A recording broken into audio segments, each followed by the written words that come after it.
The sanctity of human life is under assault. Find out how and what you can do about it in this edition of Life Matters with Brian Johnston, Western Regional Director of the National Right to Life Committee. Here's our host, Brian Johnston. Welcome back to Life Matters. We're your program on the culture. The right to life has created a culture of life. Right to life is a very specific thing. It's a statement that our founders put in the founding documents of our nation, and it really reflects the desires and aspirations of Western civilization. Western civilization really views human beings as more than mere animals. It's a very important premise. We've talked about it before. We won't exhaust it here, but you're not just an animal. If you were, then you're just a thing. You could be considered chattel and disposable. That was the issue, by the way, in the Dred Scott decision. The Supreme Court considered certain human beings to be chattel, possessions that other human beings, smarter human beings, could control. That was also the issue in the Roe v. Wade decision. It was actually declared by Justice Blackmun. We don't know if these babies are human beings, if they're alive. We don't know if they are. Well, of course, he lied. It is known these are human babies, and the laws of every state in the nation recognized that this human being needed to be protected under the law. So with the Roe v. Wade decision, a sweeping decision dismissed the premise that there's a right to life for certain vulnerable people that need to be protected by the predations of others stronger than them, and that was lost. So now we live in the culture that's been created by the loss of the right to life. And the implications are serious. Many of you who listen to our program know that we're trying to prepare you for that battle. You're going to be facing it.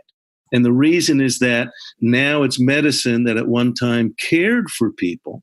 At one time, medicine swore they would never harm other human beings. That was the beginning of Western civilization, by the way, the Hippocratic Oath. But that's changed now, and many people don't see it. They're blind.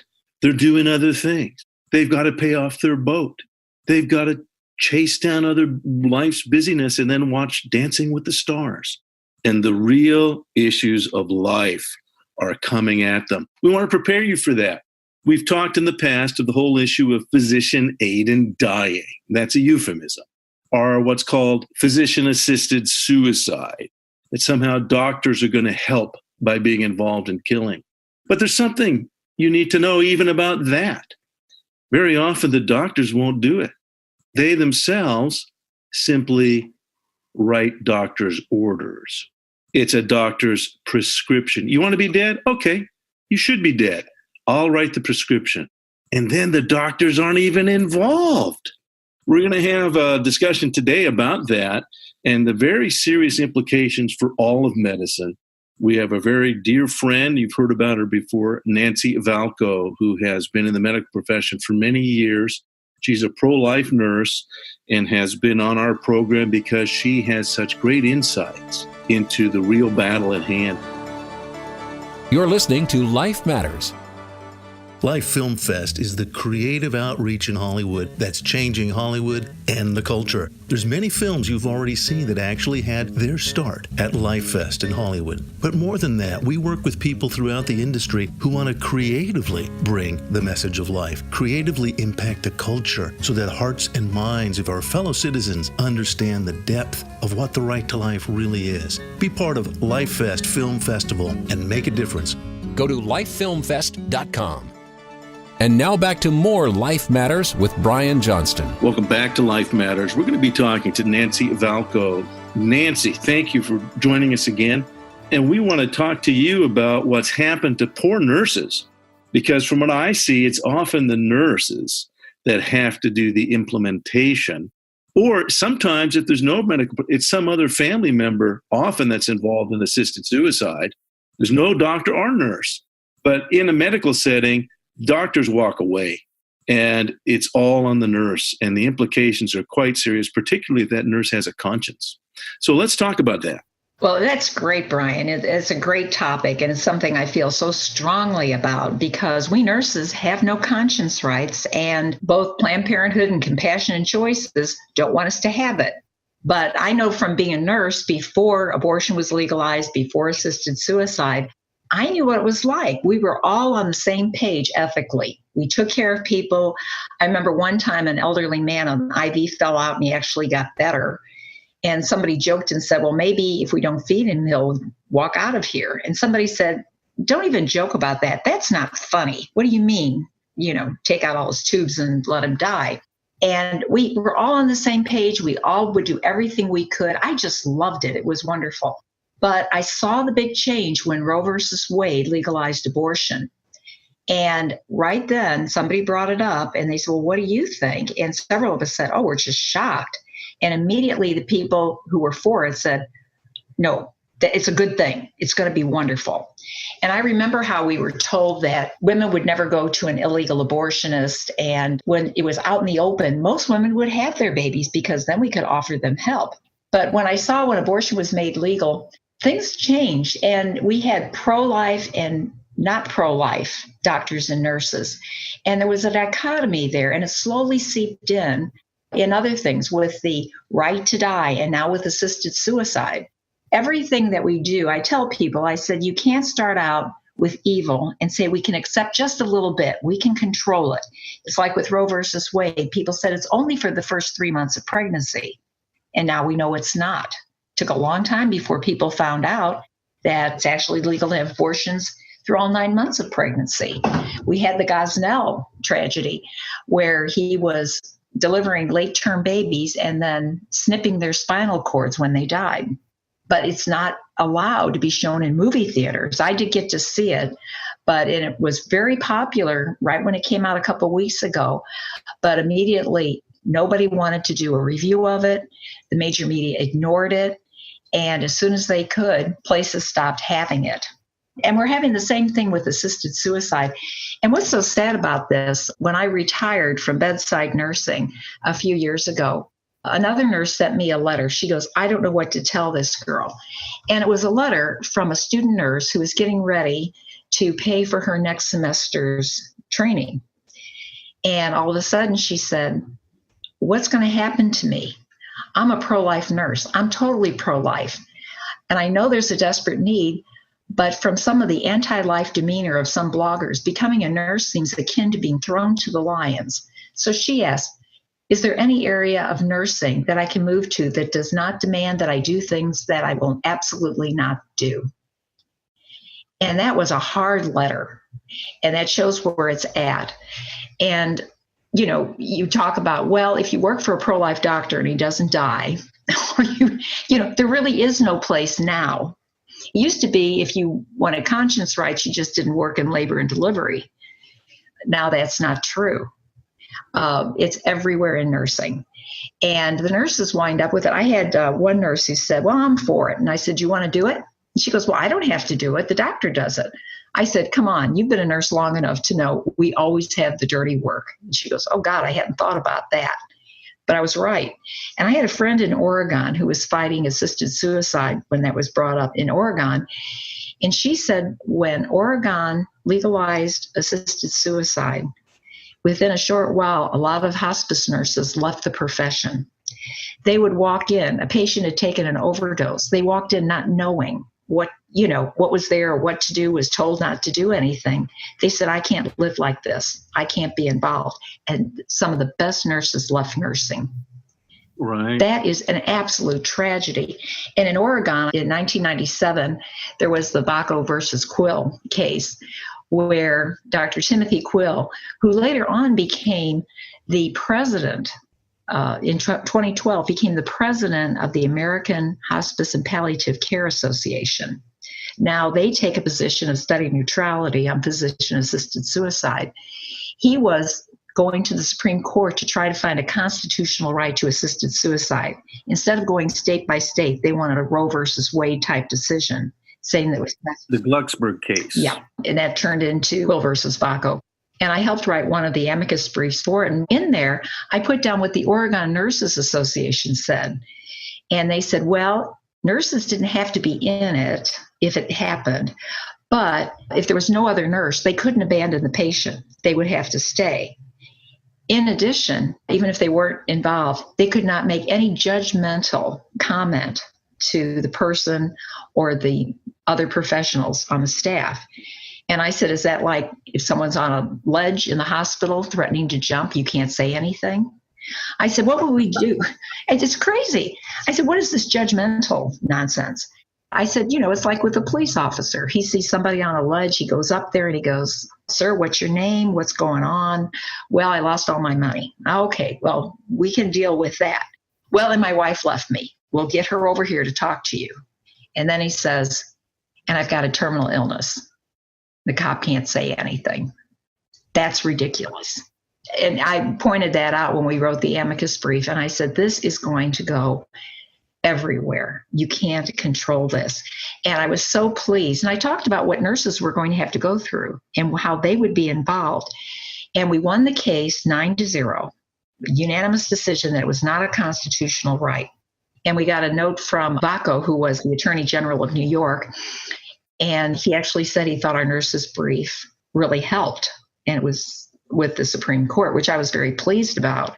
They want it back again. They want to take shortcuts. This is the problem with all this pro-abortion, pro-death, pro-assisted suicide stuff, is they want to go fast. And we found that assisted suicide laws are brought up every year. People don't realize in Missouri, I tell them, I said, we have one brought up just about every year. They go, no. And I go, yeah, you don't hear about it because it's not going to pass, but they keep going at it. In Colorado, they started in 1994. It was supposed to pass. I went up there. I was asked to go up and talk to legislators and hospital people and whatever. And it was supposed to pass. And I talked to the legislators and talked about how these laws were written, what the actual legal language is. And we defeated it. But then they brought it up again and again and again. It kept failing. And then finally, in 2016, they decided to make it a public referendum. And it got voted narrowly to approve. They are so anxious to get this thing in and see where it goes from there. It doesn't stop with just terminally ill people, too. They're talking about psychiatric patients. In Belgium and Holland, they do babies. And what's really scary, and it's been brought up, is to combine euthanasia with organ donation. They've done that in Belgium. And Canada as well. Canada's doing it. Oh, Canada's doing it. The Toronto Sick Kids Hospital is now saying they're looking at assisted suicide for them. When the Supreme Court of Canada legalized abortion in 2015, they didn't say how it was to be done. They left it up to the provinces to figure out, In 2015 was the legal assisted suicide. Yeah, that's what they talked about. And immediately, I think it was Quebec, came up and they said, well, we've talked to the people in Holland and these oral overdoses don't work very well, so we're going to allow lethal injections in Quebec. Right. And they made up a kit for every single doctor, whatever specialty or how new or how old they were, made up one for every doctor in that province, which is the second largest province in Canada. It's crazy. Now they want the Alzheimer's patients. They want the kids. They're talking about everything. This is what I mean is you can't really contain it. But what happens with the nurses? And I talk to nurses a lot, and people have told me stories that just raise the hair on the back of your neck. And they've been devastated by this. And we've had laws. There was a federal law that you couldn't force nurses to be involved with abortion. They did anyway. And where was the American Nurses Association? Nowhere. That's why I'm with the National Association of Pro-Life Nurses. We're very small, and we don't have the clout that they do. But when nurses are in legal problems, we help them with it. We do some contributions, even though, as I said, we're not just nonprofit. We're basically no profit. And we have a $1,000 scholarship every year to a pro-life nurse who is recommended and writes the best essay on the meaning of life. And it's been wonderful trying to encourage people. But I tell people, I said, one thing people don't realize, I said, what does your doctor think? Have you asked them how they feel about physician-assisted suicide or aid in dying? And they go, really? I said, I do. I ask every doctor. I only want a pro-life doctor taking care of me. So what they're doing now, they want to get us out. But the big thing is they want us to either do it or refer for it. This is where the Canadian doctors are really fighting for their lives. They don't want to refer. And like I had a doctor years ago who said, Nancy, do I have to legally refer somebody for an abortion if I won't do it? And I go, no. He thought it was a law. I said, no, and think about it. If you're going to refer a patient to someone else, it's usually somebody you admire, somebody whose work you know. I said, there's absolutely nothing wrong with saying I'm against it, and there's nobody I could recommend. There's no, clinic or anything else that I could possibly recommend. They want that stopped. They want you to refer anyway. Even though Planned Parenthood is advertising all the time, they want all of us to be involved. They said, otherwise, get out of the profession. Yeah, no, the pressure on nurses is extraordinary, just extraordinary. And you need to understand that the nurses at any facility you're in are already under a lot of pressure. That's why we encourage you to be aware if you or a loved one are in a medical setting. Be aware of these issues, because even the nurses who really may want to help, they're under pressure by the establishment. So you have to know the right questions to ask. And I'll be honest with you, I myself have actually walked away from 2 physicians that I ended up having because I insisted on having that discussion. You made an important point, and we need to recognize this. Someone who proclaims neutrality. Now, here in California, the California Medical Association, before the bill passed on assisted suicide, they claimed neutrality. But neutrality in the face of evil is accepting. And think of it this way. If the Police Officers Association was asked to make a determination, well, we need to have a vote. Are we going to support police abuse, pistol whipping, violent interrogation of witnesses? We have to take a stand on this. But the Police Officers Association, the police chiefs decide, well, there are some cops that do it, and we don't want them to feel condemned. We're going to take a neutral position. I'm sorry. Neutrality in the face of evil is acceptance. And when a physician who under the Hippocratic Oath and the Hippocratic tradition swore to never harm, or in Latin, the phrase is primum non nocere, the first rule. If you need any rules, well, the very first one is don't harm.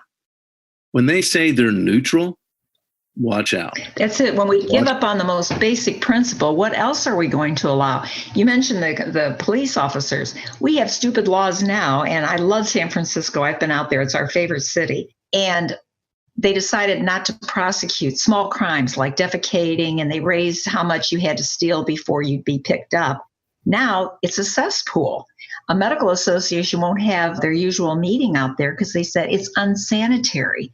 They have maps of where the poop is on the streets of San Francisco.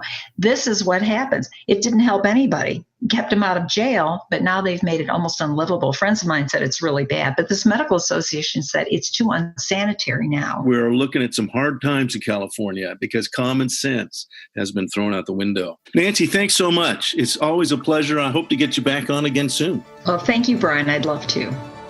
You're listening to Life Matters. You know, you're pretty amazing. The reason I can say that is America's founders said that about you. That's right. They said that every human being is created by a creator and given rights by that creator. Those rights are not given by the government. It's the government's job to protect those rights. And the very first and most important is the right to be alive, the right to life. If you want to be involved in the national effort, go to nrlc.org. And now back to more Life Matters with Brian Johnston.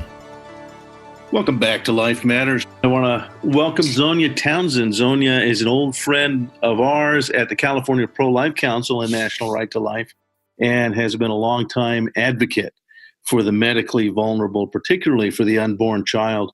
Zonya, it's good to have you. Thank you for having me, Brian. I want you to talk a little bit about your experience as a nurse and the changes that you have seen in the medical profession, and in particular in the nursing profession.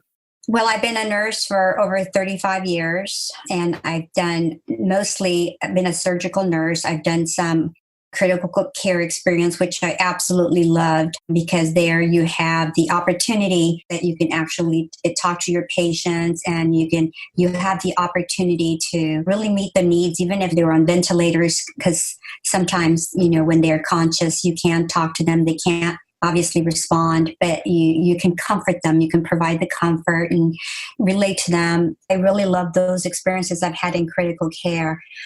How it has changed, and sadly so, as I look after 35 years of nursing experience, is that it has become a business model, a total business model.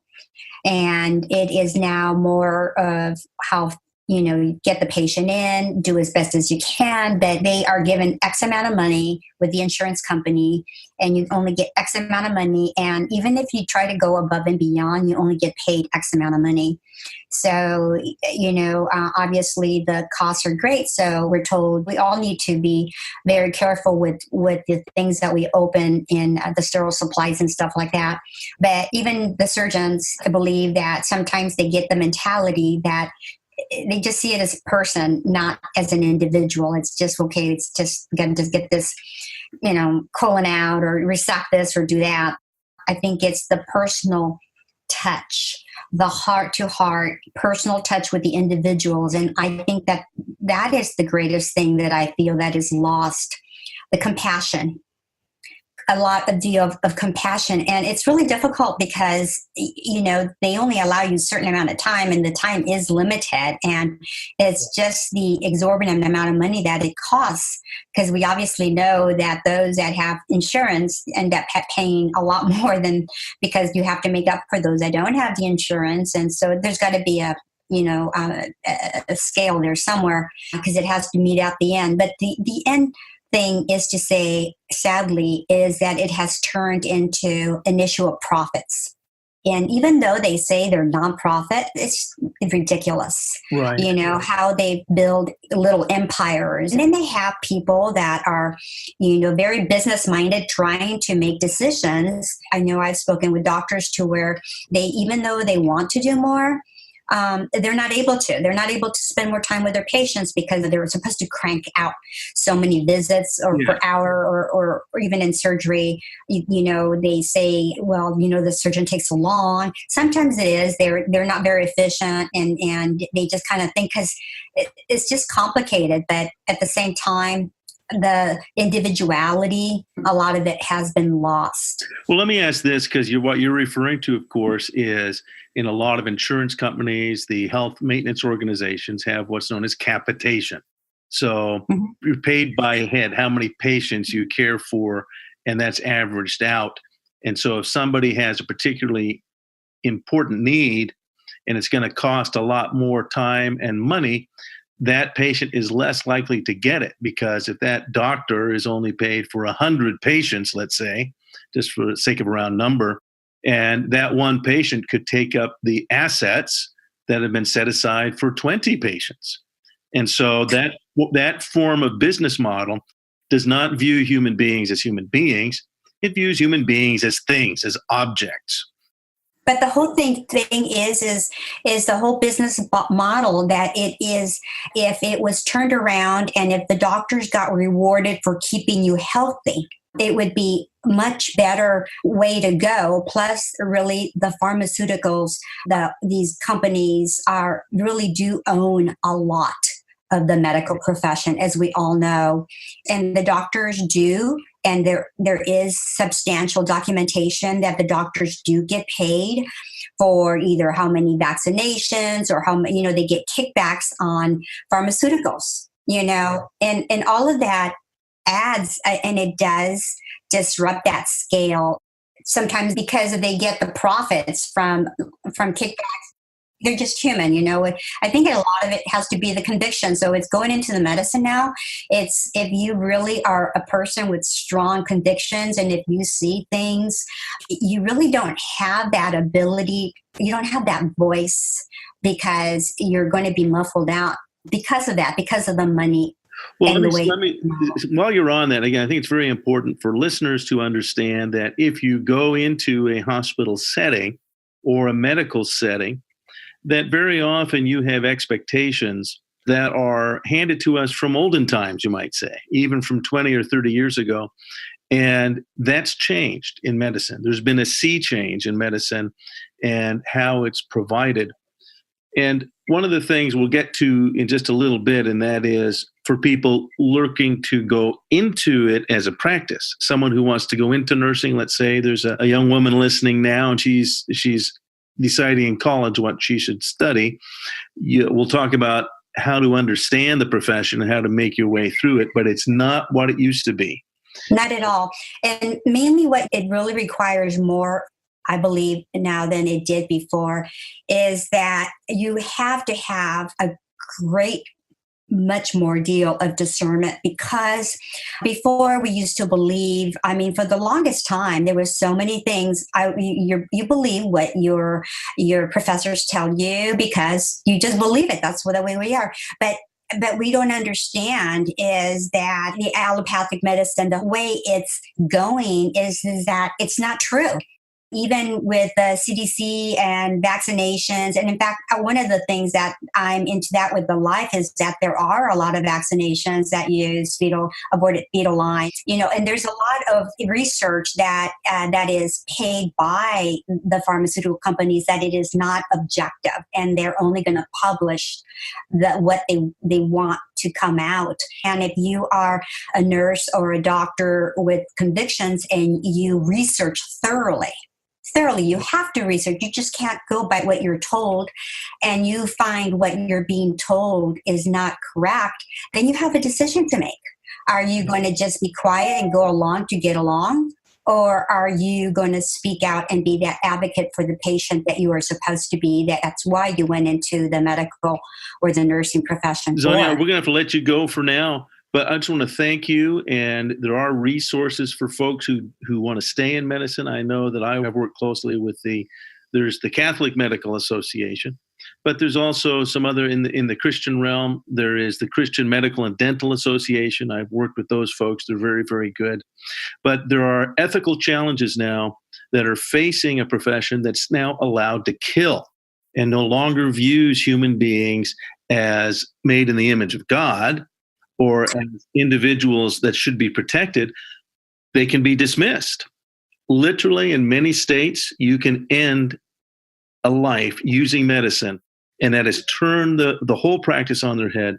Zonya, we'll have you back again soon, but thank you for what you do. Thank you. Our website is called ethicalnurses.org. Nurses with conscious rights and just for issues of ethics, I would love to just chat with them if they would even call me on the CNES line, which is 310-413-1542. Contact me at Zonya, Zonya, at ethicalnurses.org. Thank you very much for having me, Brian. I appreciate it. Life Matters is a production of the California Pro-Life Council, the state affiliate of National Right to Life.